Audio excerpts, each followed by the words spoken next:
I don't feel alone. We just settled in and it already feels like home. You're listening to the Feels Like Home podcast with Mike Throne and Marty Ford. Powered by Horizon. This is big. This is gig. Greetings, everybody, from the Feels Like Home crew here. We are back for season 4, and this is exciting. Number one, again, thank you as always for listening. We are so grateful to all of you. You send us notes and you stop us and talk to us and things like that. So we're just grateful to come back for season 4. This is 4 more seasons than we ever thought we were going to have. So we're really excited to be back. And as we told you before, we're also very grateful that we were the recipients of 2 Davey Awards for the podcast. And so we're just, I don't know, our cup runneth over. And so we're really excited. Along those lines, the first episode of season 4 is a different kind of interview with our mayor, Luke Feeney in Chillicothe. A lot of you know him. He's been the mayor here for a few years now. And he is also, well, a lot of people don't know this, but he's a cancer survivor.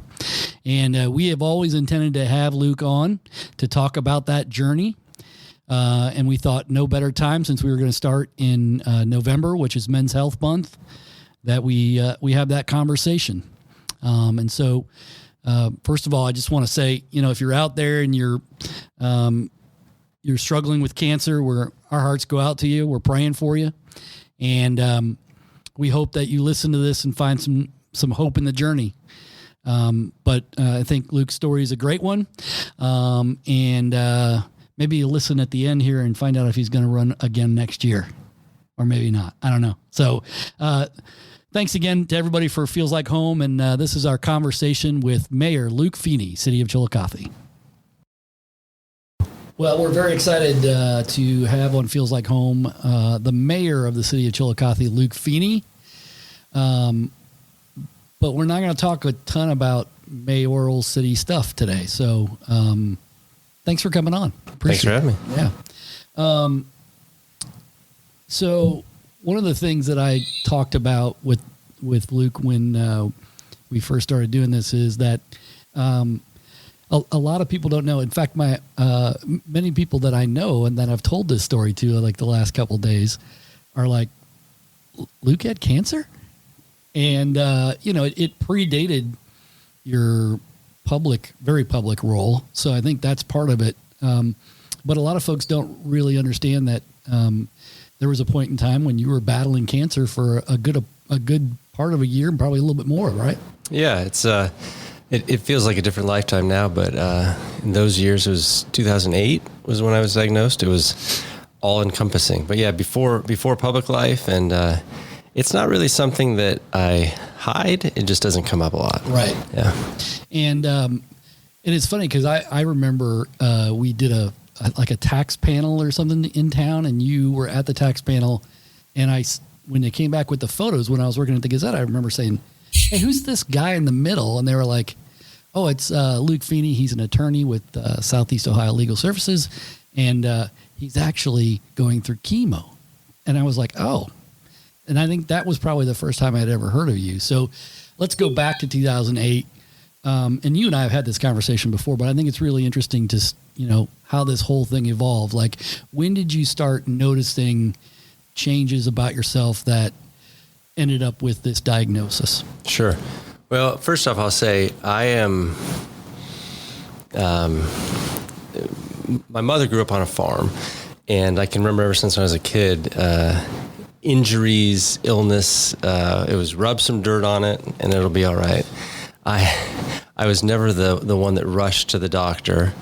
So I feel very fortunate that in my situation, I did go to a doctor. So I had testicular cancer, and I can distinctly remember, I remember where I was and when it was that I thought something might be worth looking into here. And I was actually, I was in Chicago. We were at Lollapalooza one year. It must have been the summer of 2008. And I woke up with just like a dull ache in that region. It was one of those things that, because it didn't go away, got home to Chillicothe and made a couple appointments. And when you start Googling, you start realizing that some things, you go down that WebMD rabbit hole, and there are some things more urgent than others. And so I'm glad I didn't put that one off, because there are lots of horror stories about people who do put things off, and especially when the symptoms may be kind of minor. Yeah. But I'm obviously very glad that I followed up on that one. So you then end up going to, I assume, a local doctor who then refers you, or how does that process go? Yeah. So with testicular cancer, the thing that I learned very quickly in a shocking manner is that because of the likelihood and the speed at which things can spread, things happen very quickly. And so I went to a local urologist, and we got some tests back pretty quickly. And I want to say within weeks, the doctor was saying to me, "When can you come in for surgery?" And I said, "Well, what kind of surgery are we talking about?" And pretty significant surgery, because in this situation, in testicular cancer, they don't do biopsies. Yeah. And so he said, "Well, can you come in tomorrow?" Wow. Yeah, it was that fast. And so my wife, Stacy, she was my girlfriend at the time. I called Stacy and said, "What are you doing tomorrow? I might need a ride home from the hospital." And that part of it was, again, WebMD, Googling, calling, trying to get second opinions.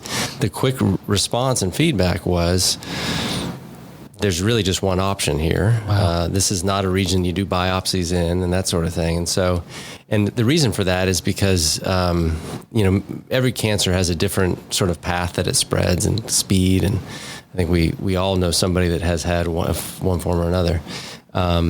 Testicular cancer's path is that it starts in your testicles, it goes straight up your spine, and then it goes into your brain. I think the most famous case is Lance Armstrong, but that's basically, he's one of those people that put off all the signs, and I think he had stage 4s in the brain, so on and so forth. And that's why they move so quickly. And so I had that surgery, and then it was kind of a waiting game to see blood tests, that kind of thing, blood work to see if anything had spread.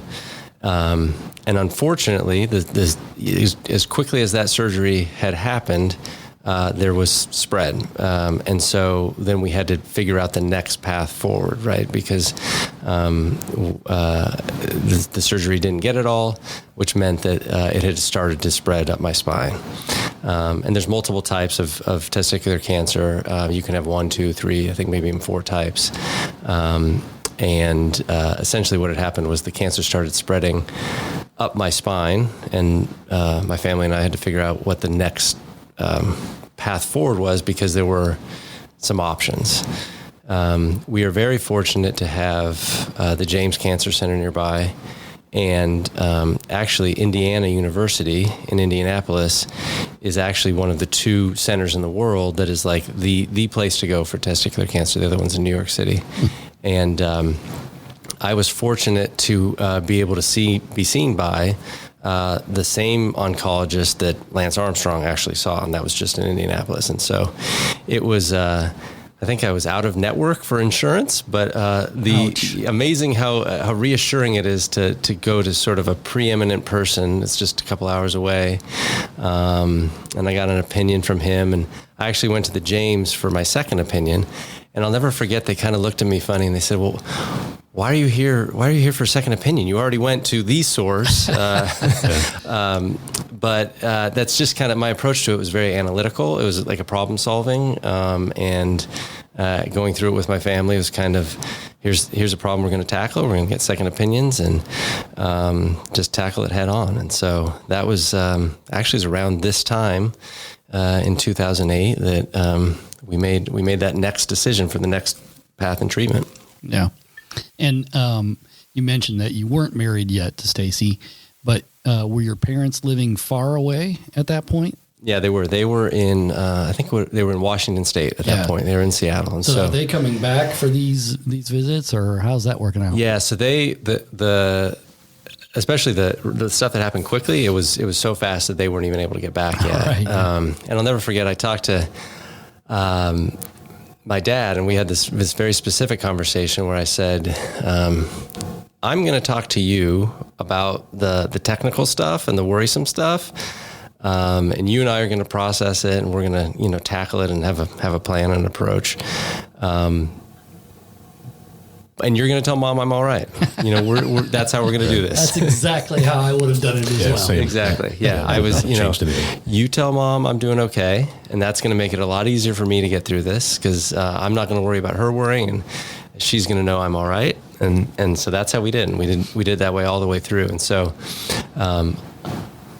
I don't know. I hope that was good for her, but it was good for me. It was good for my mental approach to things. And so it was before FaceTime was too prevalent, I think, but we were able to talk quite a bit. And at that point in time, I think we were pretty confident things were headed in a good direction. But not having them close was significant. But Stacy was definitely a rock for me. And it was in the beginning sort of challenging, because the next decision we had to make was the possibilities of cancer that has spread. One of the types that you can get responds very well to chemotherapy, and then the other type you can get doesn't respond to chemotherapy at all. The one that responds well to chemotherapy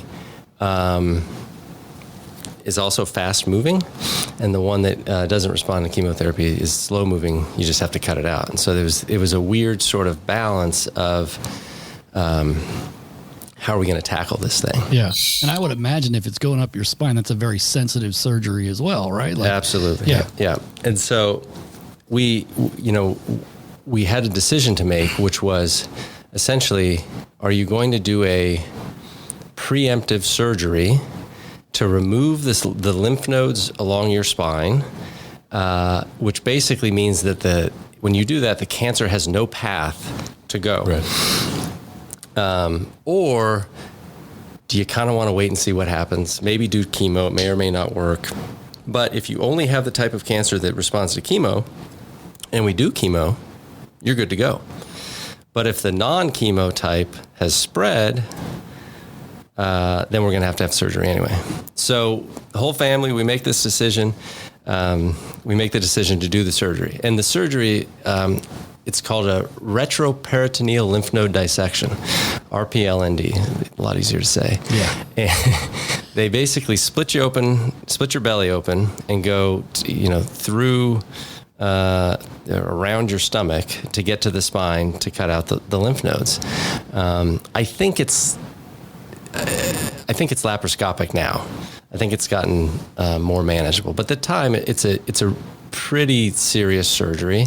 So it's not kind of like the elective, minor in and out surgery. There's a big layup. So my parents fly in from out of town. I've got an aunt and uncle that come in from Cleveland, and we drive over to Indianapolis, and my sister's there, and everybody comes in, and I'm in the gown. I think they were prepping to shave me or something like that. And the doctor comes in and says, well, we have news. We've looked at your most recent scans and blood work and everything else, and we've discovered that the type of spread that has happened means that we can't do the surgery now.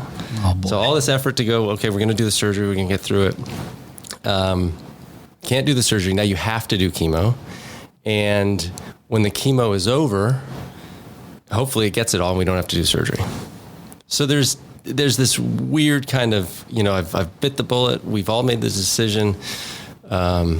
We're doing the surgery. Then you don't have surgery. So that feels pretty good. But then you're going to go into chemo. And so kind of interesting because, we were all there for this big surgery that didn't happen in Indianapolis. So we went out to dinner, had a fun night, and drove back to Chillicothe. It was kind of an unplanned visit for my parents. And so, but that meant that in a couple weeks I had to start chemo, which was a pretty intensive regimen. I think that everybody has a different experience with chemo, and it's changed a lot over time. But my diagnosis called for essentially 9 straight weeks of chemo, where I would go it was basically 1 week of 5 days straight, and then the next week 1 day, and the next week 1 day, and then you'd go back to the next week of 5 weeks straight. So I would go to Indianapolis for the 5 weeks straight, where I just sit in a chair and get chemo for a day at a time for 5 days straight.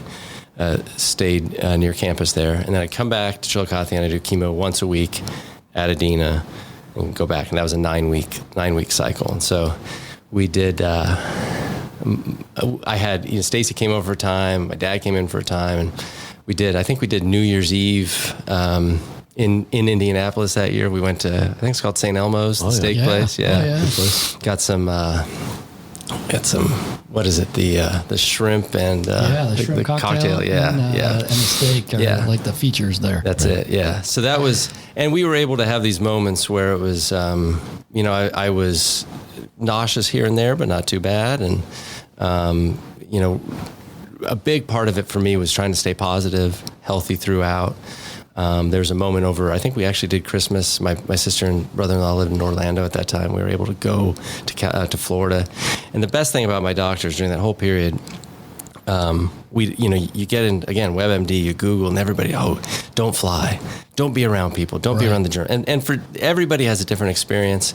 And different susceptibility to germs, and the age. I was 28, and if you're 28 or if you're 75, it's a big wide range of how you experience these things. But my doctors gave me so much confidence, and we'd ask them, "Well, can I fly?" And they'd say, "Do you feel like you can fly?" And I said, "Yeah." They said, "Well, then fly." And they said, "Whatever. If it, they really helped me with the mental health side of things." Yeah. And as cliche as it sounds, the power of positive thinking was huge for me.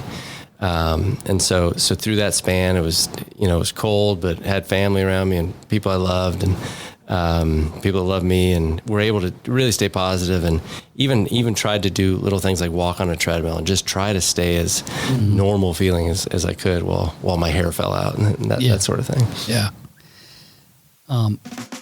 This is big. Verizon Fiber Internet is ready. Let them get you hooked up and power your Wi-Fi network With the speed and reliability that only a 100% fiber network can do. Verizon is ready to help you do what you do better. With real people, real rates, and a real service. Connect with them today, and the first month is free, plus no contracts and no data caps. Call 740-772-8331 or visit horizonconnects.com/Chillicothe to sign up today. You mentioned Lance Armstrong as being like a famous case for this, and him being the athlete that he was. I'm sure. He beat up his body every day, so recognizing those symptoms may have been pretty difficult for him. So, I think your experience was like you have to know your body, and when something just doesn't feel right, you got to do something about it. And I think that's hard for men, especially to do. I know it is for me. I ignore a lot of things.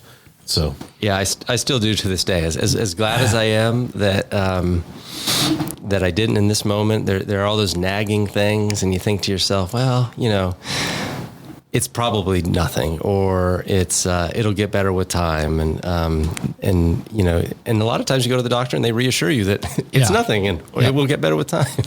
But knowing your body and being able to slow down and listen and make those right decisions, it's so important. Yeah. Well, and I think you've also described what I consider to be the roller coaster for cancer patients as well, where you can physically feel okay, but there's this little thing that you think of as a little thing at the time, and then the next thing you know, you're going between Columbus and Indianapolis, and that's an amazing. And some people, like you mentioned earlier, the roller coaster is much more the climbs and the plummets are a lot steeper for some than there are for others, which I think is important for a lot of people to understand. Like your experience ends up well. You're 14 years a cancer survivor, but it doesn't mean there wasn't a lot of twists and turns in there, including the situation with the surgery, right? Right, absolutely. And I think that everybody's experience and how they tackle those things are differently. I think that I'm very reluctant to give advice based on my experience. If people ask, I'm happy to share it. The one bit of advice that I always give, if asked, and sometimes when not, is I do think there's a lot of value in second opinions. If the second opinion confirms what you got on the first side of things, then there's a reassurance that you're on the right path, whether it's the diagnosis or the treatment. Or that, science doesn't have it all figured out all the time, and that, a different doctor or a different team in a different hospital might have a different approach. And so I think that if possible, that second opinion can be a valuable thing.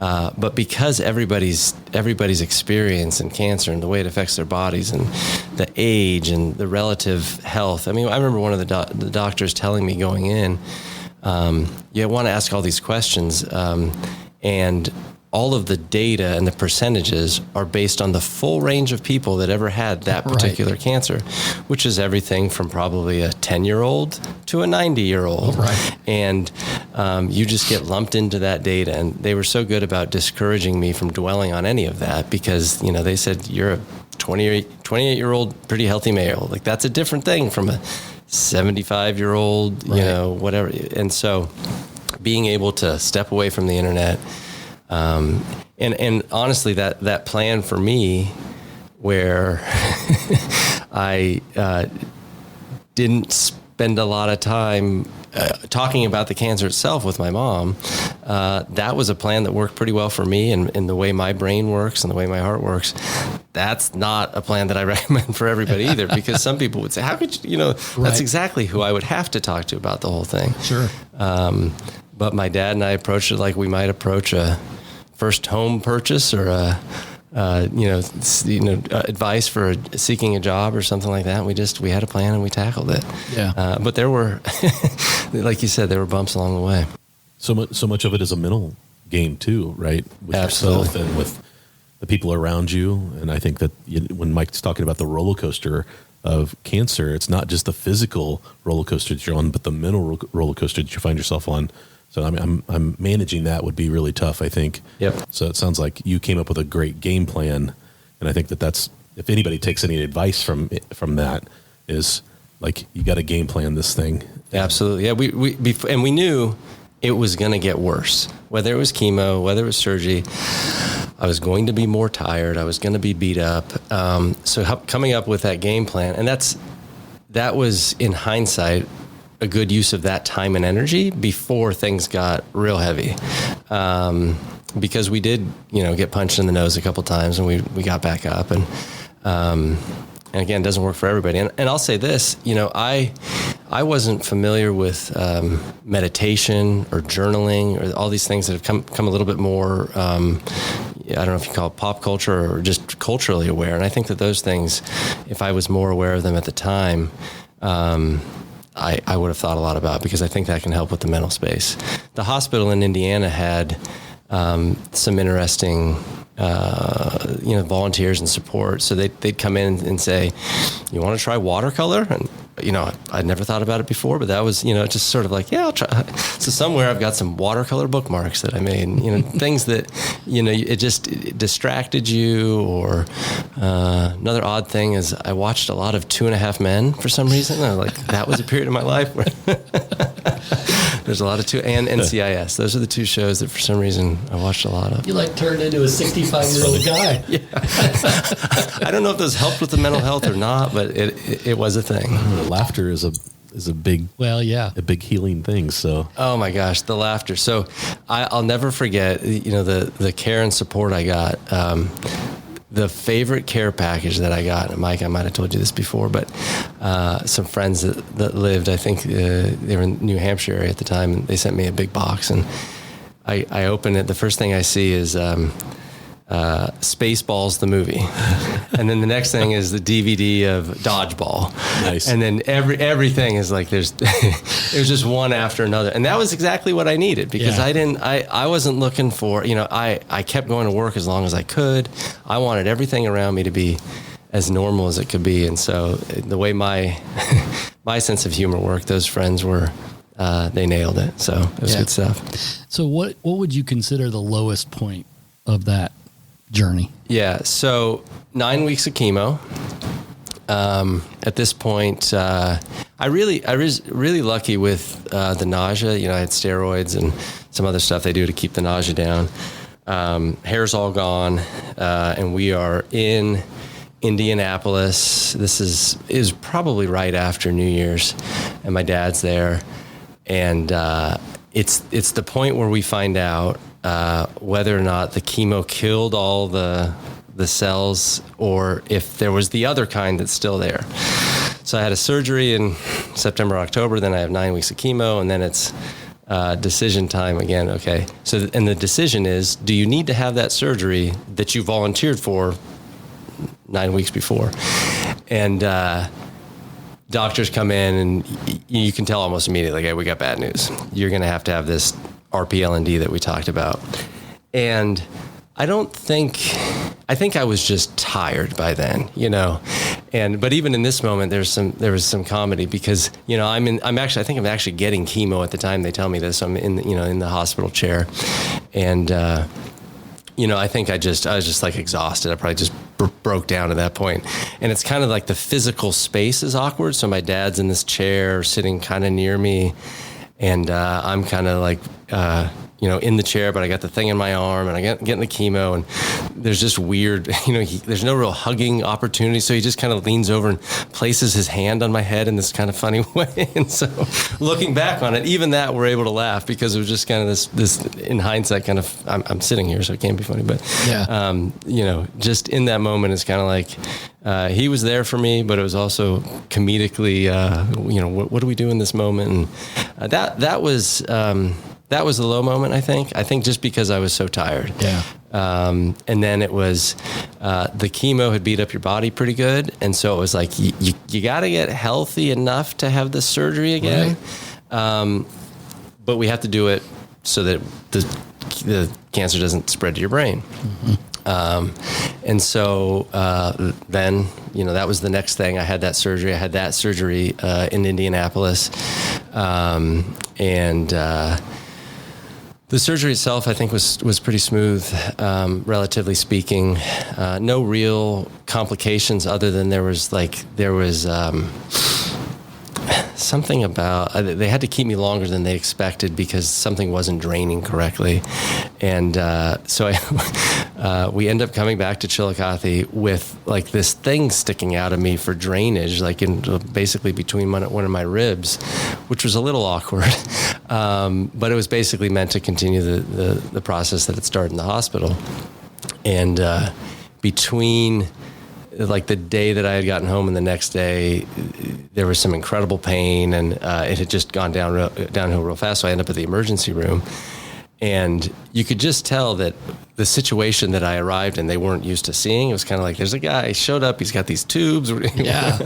And we were all at that point, I think, pretty tired, and they took care of me just fine. And other than that, there were, you know, minimal complications. I think the recovery from that surgery was exactly what you would have expected it to be after the previous surgery, plus the chemo, and plus this pretty sizable surgery. So I've got a pretty gnarly scar from below my belly button to up my chest, but sitting here today. So yeah. So when do you get declared cancer free then? Like, when did they say? Yeah, so I think that probably 6 months after that, I think at that point in time, they're able to say, look, we got all the lymph nodes out. There's like every technical aspect of it is from past experience or from the way this cancer moves, we know that we've eliminated everything, but we have to continue with the blood tests and the scans and everything else. And so I think it's about 6 months later that I have the first sort of check-in, and they say you're clear. Yeah. And then after that, I still go once a year for blood work. I think it was maybe after 10 years I stopped having the scans. A local doctor actually told me, you might get to the point with the scans that there's more danger from the scans, Oh boy. you know, because it's Sure. just having, you know, whatever the radiation is that comes out of the scan than there is from actually the recurrence, especially when you're diligent about the blood work. And so still go back once a year for the blood work. And really, it's one of the only reminders, you know, other than the scar or the kids saying, "Dad, what's that on your chest? What's on your belly?" That it ever really happened. But in a way, it's a nice reminder of how lucky I am and blessed and fortunate and that sort of thing. Yeah. And I mean, you know, you mentioned you're now married, 2 kids, and, you know, it's important to have something to, especially for your son, I think, let him know, hey, if you start to feel this way or something like that, when he gets a little older, you can have that conversation with him, right? Like, I mean, it's not something we relish to do.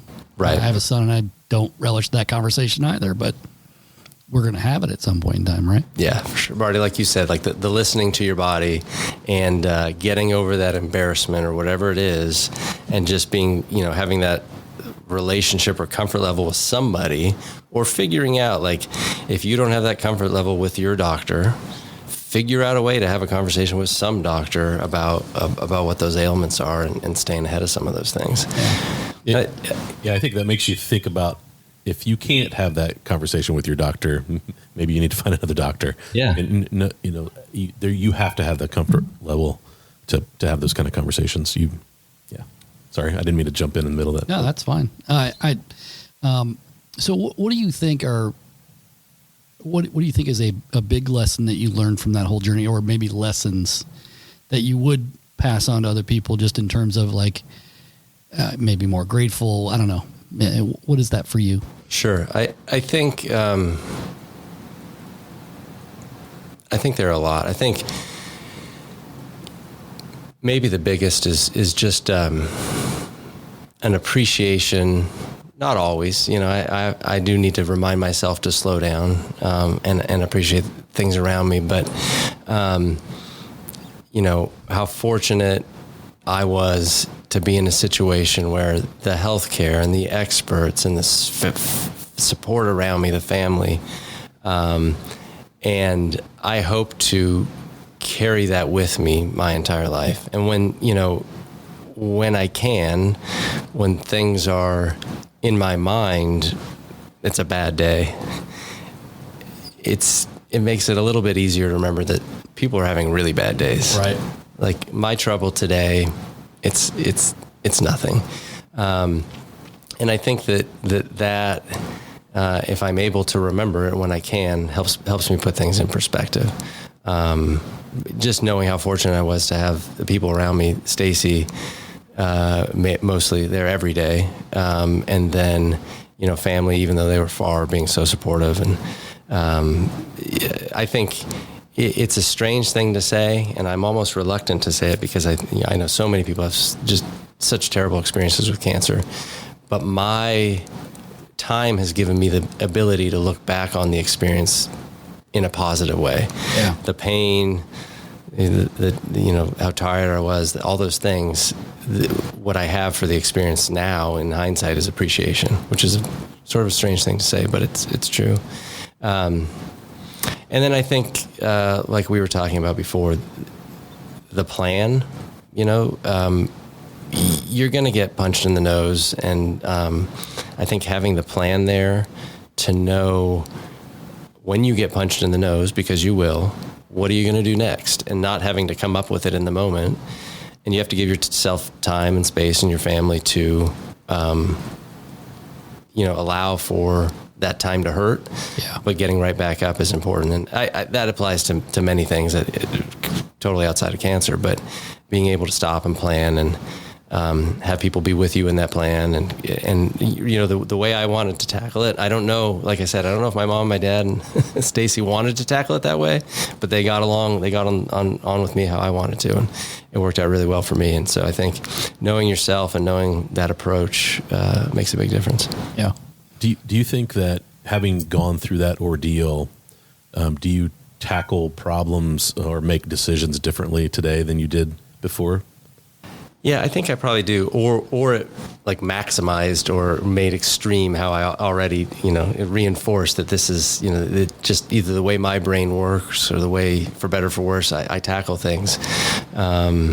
Is how do we get from A to Z, and if we're able to assign people certain roles, and I know how I'm going to tackle this, I think, and Stacy probably be the first to tell you, it's not always the best plan, and I might need to chill sometimes in that approach. But we just Stacy and I just ran the Columbus Half Marathon, and it's kind of how I look at those things. I look at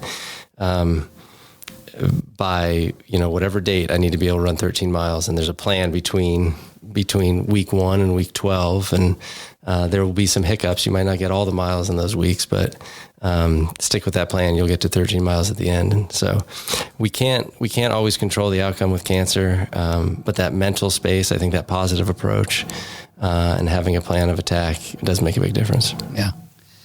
Well, I really appreciate you sharing that. It's a very intimate set of details. And I think, like you said, a lot of people don't know that part of your story. I believe there is such great power, not only for men, with this being Men's Health Month, but just for people in general to kind of hear, the story. I think empowers a lot of folks that may, 5 years from now, this podcast in theory will still be out there somewhere in the podosphere, and they might be able to listen to it and know that get some helpful hints from that. I think that's great, and so we weren't going to talk a ton about city business, but I did tell the mayor that I was going to ask him point blank if he's running for re-election next year. So I'm asking now: are you going to run for re-election next year? How should I answer that? You don't owe me anything. I think I said this off air, but you don't owe me anything. Taking the chance. Yeah. But how about this? Sticking with the theme, I've got a plan, and I will let you know. Mike, you'll be the first to know. Oh, wow. Yeah, that's you will really be the nice first to know. Might not be on this podcast, but you will be the first to know when I announce that plan. I'm going to be the second because I think Stacy will be up on that list a little bit. Right. So I'm fine being number 2 on that list for sure. That's great. And I will also, you've taken us down a path as a city on this comprehensive master plan. I think it's been great. Where are we at in that? And, just kind of update folks on where we're going with that. Sure. So the master plan is almost done. It's an exciting place to be. When we put out our request for proposals, when we said we want, the planning group that leads us through this, one of the things we specifically asked for and put into the project was some drill down into a couple neighborhoods or areas that would give a more specific plan. The master plan's goal is to guide the community forward for the next 10, 20 years in things like zoning and how space should be used. It doesn't necessarily get into the weeds on every neighborhood and what should go here and there, but we did ask them to help us with a few neighborhoods, and we're finishing up those specific area plans. So those 3 areas that we're really focused on, really what we want to do is give the public and potential investors and developers an idea of what can be or what could be. And so the area where Tiffin School used to be that the city owns, that's one of the areas we're having them help us with. The area that we're now calling the Riverside District, which is Riverside until you get to Mulberry. And then they're doing some specific work in the park as well. And so there's going to be the master plan, and within it, there's going to be these 3 sort of sub-chapters that really give us a vision, create some excitement, I think, set us on a path for really taking some action in the new year, which is going to be a lot of fun. Yeah. Well, it's been awesome to be a part of that experience just as a resident, and then also in my role at the chamber. My wife was on some of the early interviews that you folks did, and I always tell people we're doing the same process at the chamber right now. And I'll tell you, when we started out this, we didn't feel like we knew what we were doing, but I feel like there's a cohesive plan now. And I think when you have that plan, you can have direction and you can move forward maybe even quicker than you thought you could. And I think that's great. So I wish you the best of luck as that, comes out, and We really appreciate having you on today because this has just been, I think, a very important day to help people. So thanks for coming on. Yeah, thanks for having me. You're listening to the Feels Like Home podcast with Mike Throne and Marty Ford. Powered by Horizon. This is big. This is gig. It feels a little strange, but I don't feel alone. We just settled in and it already